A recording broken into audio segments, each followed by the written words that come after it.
Welcome back to the Act 2 podcast, a podcast for the real-life working screenwriter. I'm Tasha Hugh. And I'm Josh Hallman.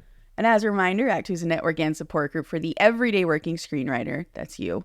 So this podcast is just one of our many initiatives we do. Thank you for joining us here. We also have a mentorship. We also have a Patreon.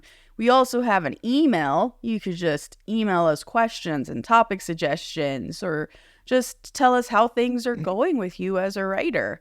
And you can do that at ActTwoWriters@gmail.com, all spelled out, or on our Instagram and Twitter at ActTwoWriters. I am Story Thursday on Instagram and Tasha 3.0 on Twitter. I'm Joshua Hallman on Twitter, Josh Hallman on Instagram. Tasha, I'm just going into it. Go. I know this isn't what this episode is for, but the Tomb Raider trailer came out. Yeah.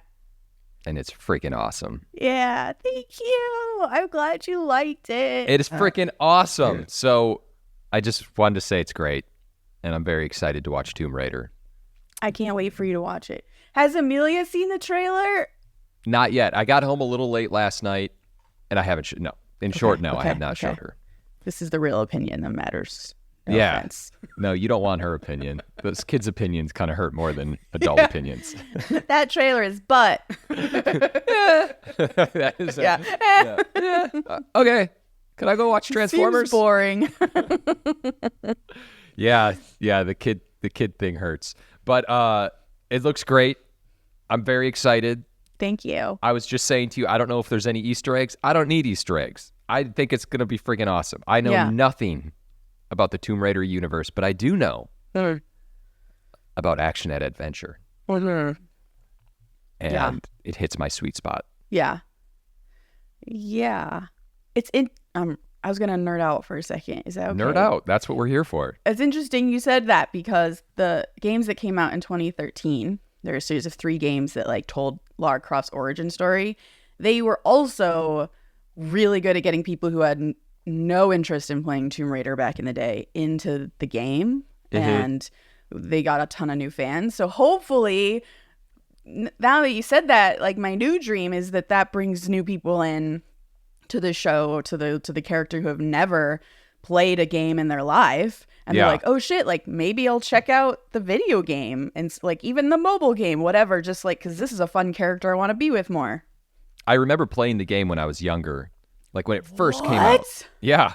I didn't know that. Oh, yeah. That first iteration of what was on, PlayStation or something? In the 90s, yeah. In the 90s. And I played it, but that's because I played video games. I was playing with, Crash Bandicoot and, Tomb Raider and stuff. And I honestly, I really loved it. And I know Lara Croft has taken on kind of a myth of her own, I guess, in the way people think she should look and the way she should act and all these different things. But I'm not just saying this to sound this way, but I genuinely was playing it just because I was like, cool, this is a video game that has action in it. Right. I could keep going on that, but I'm not gonna. I would be like a Tomb Raider history nerd for a second, but that's not what this episode is about. That's not what this episode is. However, in the coming episodes, I'm just letting everyone know, because we're in the proximity of Tomb Raider. There's going to be a lot of Tomb Raider centric stuff happening. I think I'm excited about that, because as a writer, I think there's so much to learn about the process of making the sausage in this scenario, that I love the opportunity for people to ask a ton of questions, writing questions, creative questions. How the hell did this happen? How did you decide on this story? Or the background, talk about anime, anything. I can bring some of the animators on, the director on, and we can talk about the animation if we want. We can dive in, because we have this awesome podcast, and I feel like we don't often get to deep dive into a movie or a show or whatever, because if you get a podcast, it's an episode, right? You get to interview the showrunner once, but we can talk. And it's not a narcissistic thing. It's really just a craft thing. It's really cool that we have this opportunity. So hopefully it should be fun. Move over, Halloween. October, something else now. Got to take a back seat. Okay. This week's in writings? This week in writing.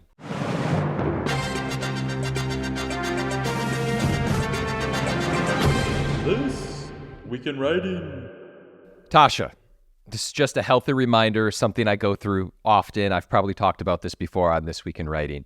I was writing a script and I was stumped, just like this. I have everything outlined, and I started to get into this script, and I was just writing something down. And you know when you start writing and you're like, this just isn't right. Yeah. And you can you either stop or you kind of power through. Mm-hmm. And I do both, to be totally honest. Like, I tell myself I want to just kind of keep pushing through, but sometimes I do stop and I'm like, something's not right. I'm going to waste my time just writing these words. Yeah. However, I caught myself, like I wrote like 2 scenes and I was like, something, like the pacing's wrong. It's different. It's the same as my outline, but something just wasn't working. Oh, that's also the worst. Okay, sorry, keep going. No, it is. You're like, wait a minute, I just outlined this entire thing. I ended up going back in and as I was reading the bad stuff, I was like, oh, wait a minute. I know the way into this, and I know how this should be and how this pacing should go and how the flow should go and how these characters, and like it's not too boring. This is, and it was just that reminder of getting something on the page, no matter what, even if it's in an outline, even if it's in a document or on your script, but you just have to get something down in order to know what isn't working, because it's different when it lives in your head. And that was just my reminder that I always have this reminder. Yes. And I just had to bring it up again. Not to steal your This Week in Writing. Steal it. And feel like a hack, but I have a similar This Week in Writing where I'm working on something right now and it started as one thing and now it's something completely different, but it required all of the bad versions in between. And what's really, really hard is you feel like, especially if you're doing this with a producer, it's a job, like you feel like you're not actually working. Because I think what people think our job is, and that includes producers and studio execs who are actually in our job, in our industry, they think what our job is to just go write the thing. They sort of don't realize that actually in that week where we're writing the thing, it's also research. It's also sitting and staring at a wall and thinking through things. It's also writing an entire outline and being like, oh, fuck, that doesn't work. Shit. All right, well, now I need to rethink that. And so by the time you get to Wednesday, you've actually done a shit ton of work, even though you have nothing to show for it. Yeah. And it's so many bad ideas. So I've definitely been going through that too. And what's interesting to me, and I'd be curious if you felt this as you were coming through it, is that I was so angry. I hated it. I'm the worst writer ever. Why can't I figure this out? And then I started to, the bad ideas were peeling away, like I could see the good ideas through it, and like, because I was narrowing in on what it actually was, and there was like a bright light was singing at me. Like I could see it in the distance, and I'm not there yet, but I know that the better movie is ahead and required all this like filtering through first. Absolutely. You can sense it. You know it's coming. And then you have to like take a beat to just kind of catch yourself. Like, is that it? That's it. And you just know. It's the greatest feeling. Yeah. Can I say I feel dumb for not coming up with the light version from the start? And I think it's because I feel like there are other writers out there who they can just get to that amazing idea first without all the bullshit in between. And I'm sure that is an unfair thing to put upon myself.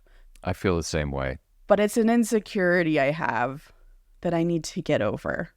I feel like everyone goes through the same thing, the struggle, the drafts. Yeah. Maybe, I hope, or maybe it just takes time and then just kind of really figuring out what works and what doesn't.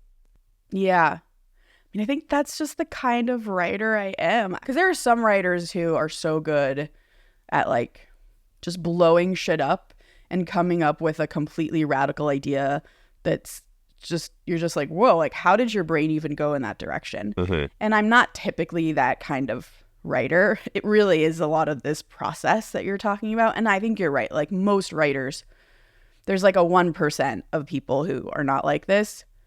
And I think I just wish that I was 1%, which is why I get upset. I understand. I feel the same way. Yeah. It's such a strange feeling when, you know, you're in a early draft and you're like, sure, that's what it is. Like there's no talking you back. That, yeah, this is it. I see it so clearly. And then as the process goes on, that changes. And all of a sudden, that's not it. and it's like being in love with someone, and then all of a sudden being like, how was that? That was like the worst decision of my life. Yeah. You're like, I never thought I would not like that person, and all of a sudden you're just like on to the next, and you have a new version. That's exactly how it feels, because you feel like you know this version, and this is right. It's so good, and then perspective, and you're like, ugh, that relationship was shit. They were mean to me. Just the last thing I'll say is, I fear that on the flip side of this is just never being satisfied, because there's a part of you that always wonders, is there something better? Is there a better version of this that I haven't hit quite yet? Every author has said this, but I feel like more iconically, I think it was Melville who said that like his novels are never done. He just has to publish them. And I think that's right. But that is also part of our job, is getting to a place where like, it's good enough to go out into the world. Because yes, you could tweak forever and your thing will never get made. Or you could tweak until it's so good, but not perfect. Like I'm assuming Chris Nolan watches his movies and goes, man, I wish that I had time to have gotten that right. Or man, now that I see that, this would have been the better way into that scene. I'm assuming just because that's art, and like it changes and you change and you get perspective. And last thing I'm going to say about this is, when I was talking about the 1%, I had someone particular in my mind, and I just now remembered that person, I'm aware of a story about that person that I was thinking of, where he struggled very hard to find the right version of a movie that he was doing. So even the 1% doesn't exist, and it's all in our head. Boom. All right, I guess that's my only this week in writing. For now, that's sort of the biggest one that I've been dealing with no. Oh, Okay, one more. I yelled at my manager this week. Oh my God. Never a good start to a story. It feels like a big deal, because I don't yell, first of all, and I don't yell at her. And it wasn't, I was not mad at her. I was just yelling because she was delivering information that I didn't want to hear. Stop talking.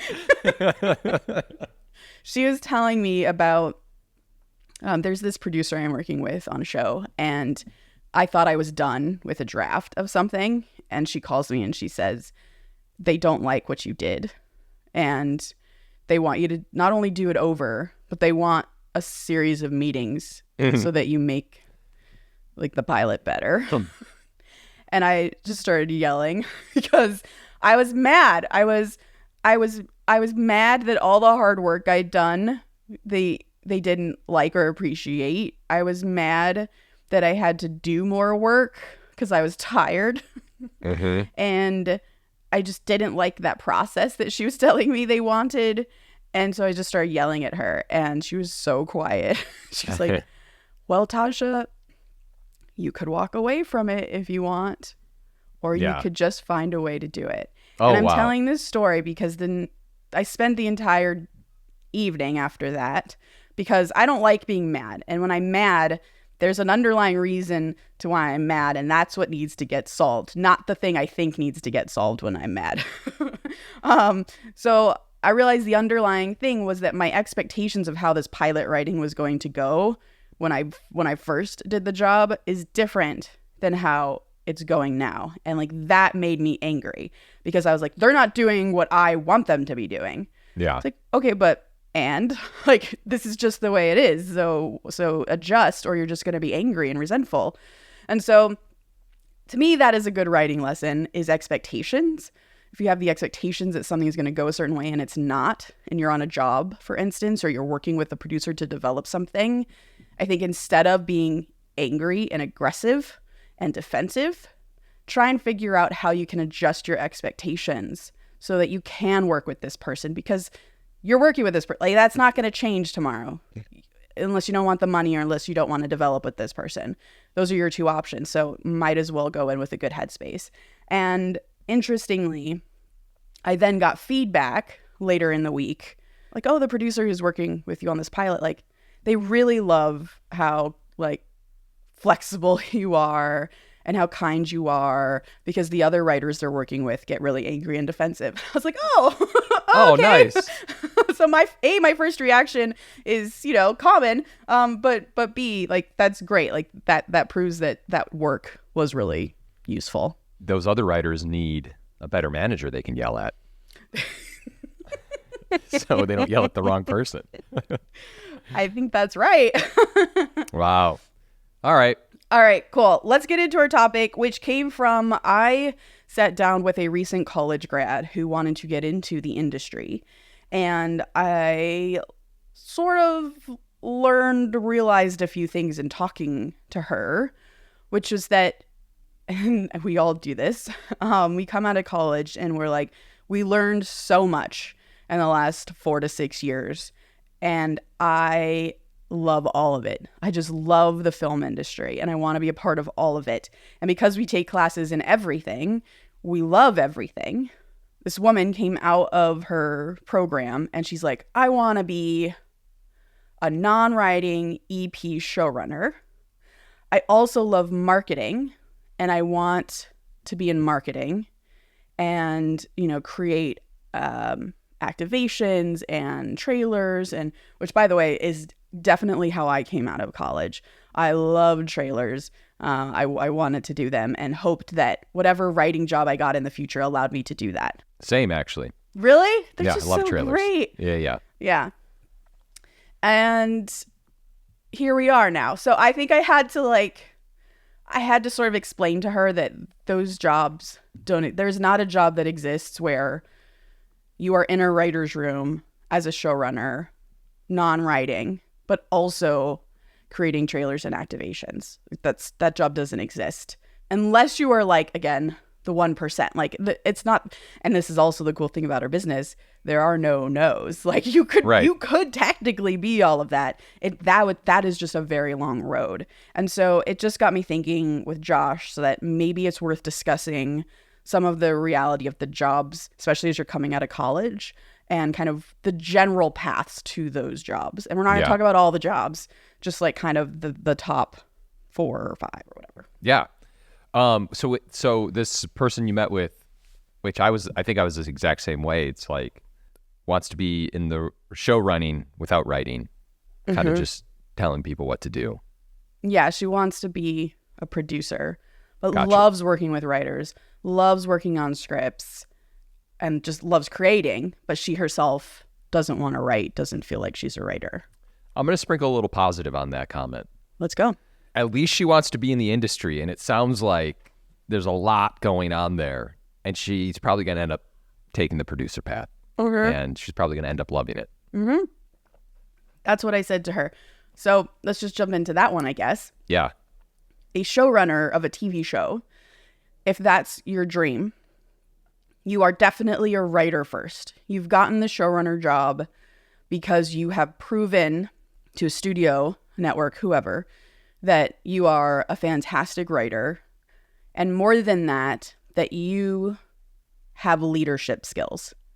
Now, we've all heard of the nightmare scenarios of terrible writers' rooms that were poorly led. So it's not like people who don't have leadership skills don't sneak in there, because you can always fake it in a meeting. But those are generally the 2 things that people look at before they hire you. Mm-hmm. And part of the writing skill that you need to have as a showrunner is to have a vision for not just how the pilot's going to go, or not just like general vision of how story works, but how your show will function over the course of not just 1 season, but potentially 7 seasons. What is your 7-season plan for your show? And if that makes sense to people, that's how you often get in that room. It requires usually a ton of experience. I say usually because I got my first show running job on Tomb Raider after having only been a staff writer on a TV show. However, I had been working in the industry as a TV writer at creating my own pilots that I had sold to Amazon, and also writing movies. So I had been in the industry developing actively, building a network, understanding what notes mean, all the things I've been putting in that work for 2000 is when I got the Tomb Raider job. Wait, what? 2000? Yeah, 2020. Oh my God. I don't know what year we're in. 2020 is when I got that job. So I had been professionally writing for 6 years at that point, but had been in the business trying for 10 years at that point. So I guess that's quick side note. I remember when you got the Tomb Raider job, we were in writers group. Yeah. And I got like an email or something. I think you got a phone call. And we were Zooming at the time because of COVID. Or we were maybe just lazy. And I remember very vividly you getting that phone call and sending a message during writers group. And you were like, I was like, oh, cool. I didn't understand. It was like I was like, wait, what? Her reaction would be much different if this was like a show running job. You're just, and then we just continued on with writers group. I just came back to writers. So you're like, oh, this wasn't probably a real job. Yeah, like, maybe she was just making this up the entire time. And then I was like, wait, you're show running it? And you're like, yes. I was like, what the fuck? We continued giving notes for like an hour. Anyway, I'm not good at like taking in and celebrating good things. So I witnessed it in real time. It is a flaw. I lost track. I was just thinking about the day.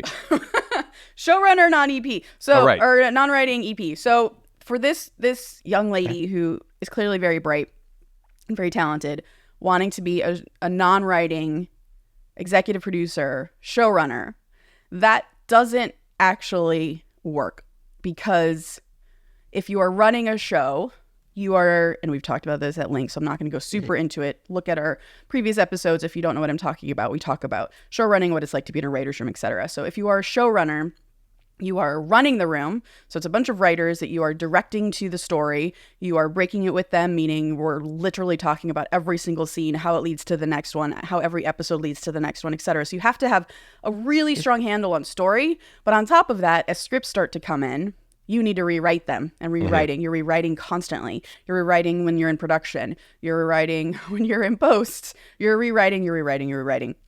So if you're not a writer, being a showrunner doesn't really work. However, you could be a co-showrunner who doesn't write, or a non-writing executive producer who just is in the room but not a showrunner. That is all possible. However, it is rare, and the way to get there requires, again, a similar amount of trust built upon experience that someone would allow you to be in the room in that way. Yeah. It is possible. For instance, I'm aware of situations where actors who may own an IP, they come in and they say, I will only allow you, Amazon, for instance, to have this IP if I am an executive producer in the room. And they're not the showrunner. There is also a showrunner. However, this non-writing actor, executive producer still has a lot of sway in that writer's room in terms of what story is told and what is not. That can get very tricky, though, because, again, you do not know story the way that a writer does. So I started talking to this girl about this, and then I said, however, there is a job that is a non-writing executive producer, but you're not in the writer's room. However, your job would then be to work very closely with the showrunner. So again, that showrunner gets these outlines and gets these scripts in from their writers, and then they start rewriting so that the show feels cohesive. And then that showrunner often works very closely with an executive producer to get notes from that person, to hone the script with that person, and to just creatively like use them as a partner. Like a creative producer. And she was like, yes, exactly. And she was like, oh, that's actually what I want to do. It's like, yes. Because she loves working with writers. So if you are someone who maybe you do love to write, but you maybe don't think you have what it takes to do it professionally, that's okay, because the best producers that we have in this business are the ones who like have that creative bug, right? Because they can help you with story in a really great way. Like my manager is not a writer, but she knows stories so much, and she tries to get in there. Like on her, she'll be like, I wrote this story about such and such today, and it's like, oh, you're writing, but you obviously don't want to do this professionally. So it's important to have that skill, but you might just be better suited to be a producer working with other writers. Yeah. That's all. Should we discuss how to become a producer? Let's do it. producer is such a weird thing because I feel like even now, you're like, how do you become a producer? Like there's no specific path, but there kind of is, depending on if you like get a job and if you're working at Universal or you're working at a studio or whatever it is, and maybe you start overseeing certain projects and then you become an independent producer, and like that just, there's like a path, I guess, to do that. But I do know people who are independent, and I know people who have had money and have become producers and then have become producers on things that didn't have money, or people who just had IP, or people who just knew the writer and just stayed attached as a producer. There's a lot of different roads to that job. And it's very confusing because for years I was like, how do you become a producer? I don't understand what anyone does. Yeah. I don't know if you felt that same way, but I feel that way every day. like I actually have a friend who I met, and this was like 6 years ago, and he was like, I'm a creative producer. And I was like, please explain that to me. Like, how did you become what does that mean exactly? How is that different from every other producer?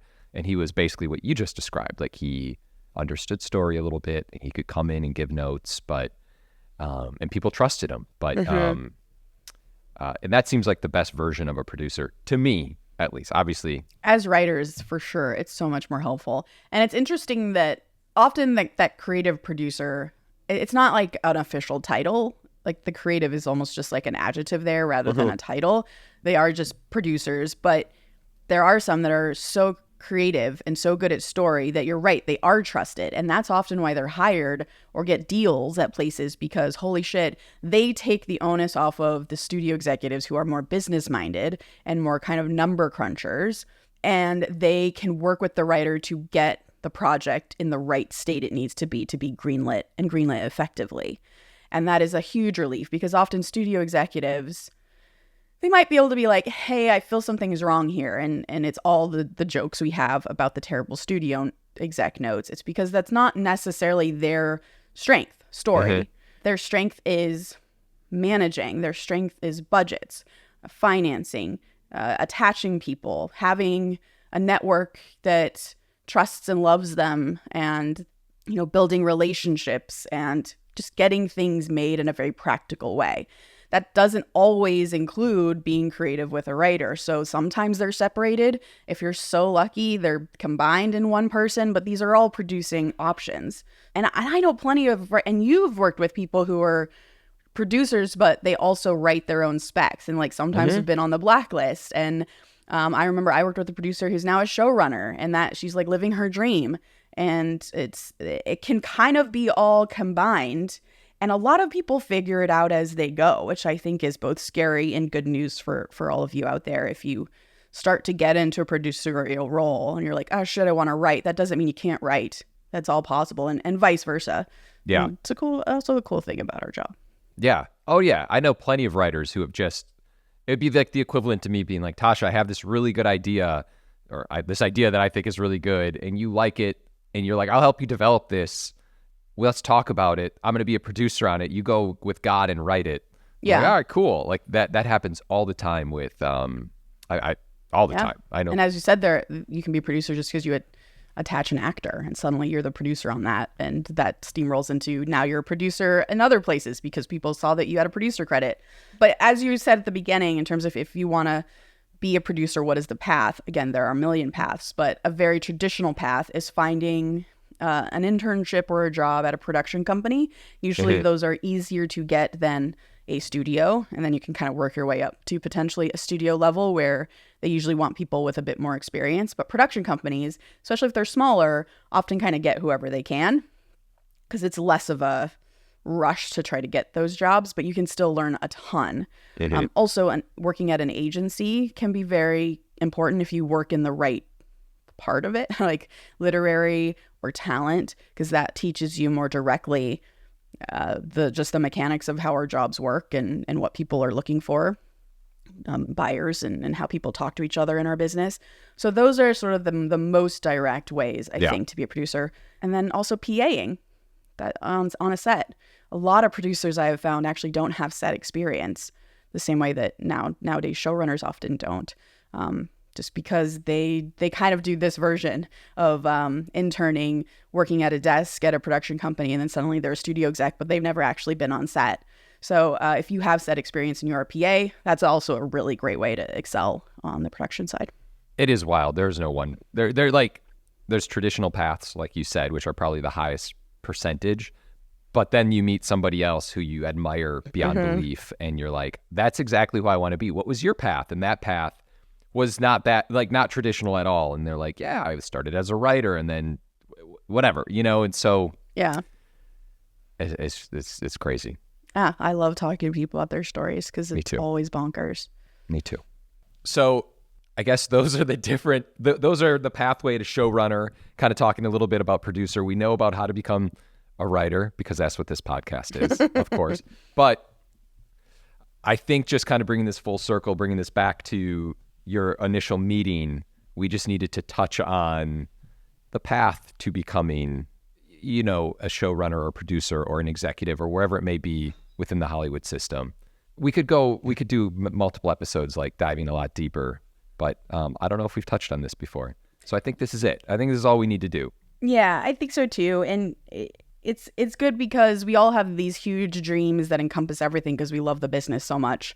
And it's good to kind of understand that there are lanes to be in, but also please understand that you can blow up the lane system entirely. That is not impossible. Just know that the reality and the difficulty in doing that exists because there are these traditional paths that we just discussed.